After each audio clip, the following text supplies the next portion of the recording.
Alors dans les fonctionnalités intéressantes également, c'est la fonctionnalité de mini-site.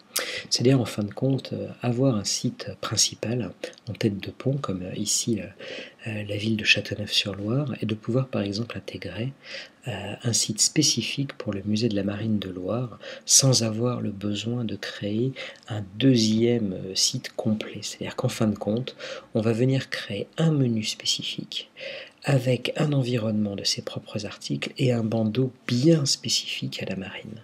Si bien que l'ensemble des articles qui sont rédigés sont directement accessibles à la fois dans la même interface d'administration et pour l'internaute avec le sentiment d'avoir un site différent, avec quand même évidemment une harmonie graphique qui correspond bien sûr à celle de la ville.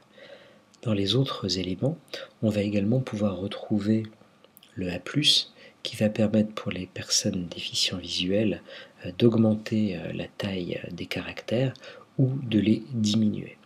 On va retrouver également des types d'agenda où là c'est intéressant parce qu'on a un agenda assez vivant. Le 18 septembre par exemple, ils ont 6 événements.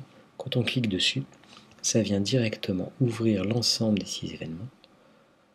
On voit que le musée de la Marine est actif.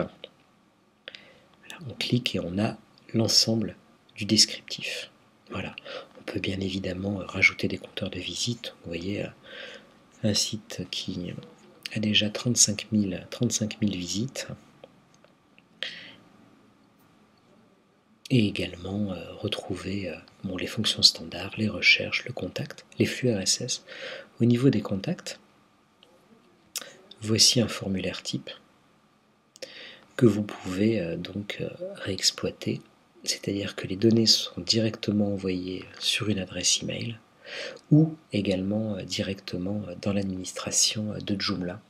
Ce qui est très intéressant au niveau des formulaires, et on a beaucoup de demandes à ce sujet-là, c'est qu'en fin de compte, on est capable de récupérer un formulaire et de le dupliquer X fois, soit dans son intégralité, et on va venir simplement modifier quelques petits éléments à ce formulaire, ou soit directement la possibilité de récupérer des parties de formulaire pour en créer un nouveau. Donc ça permet d'avoir des choses relativement dynamiques à ce niveau-là. Voilà ce que je souhaitais vous montrer d'éléments supplémentaires.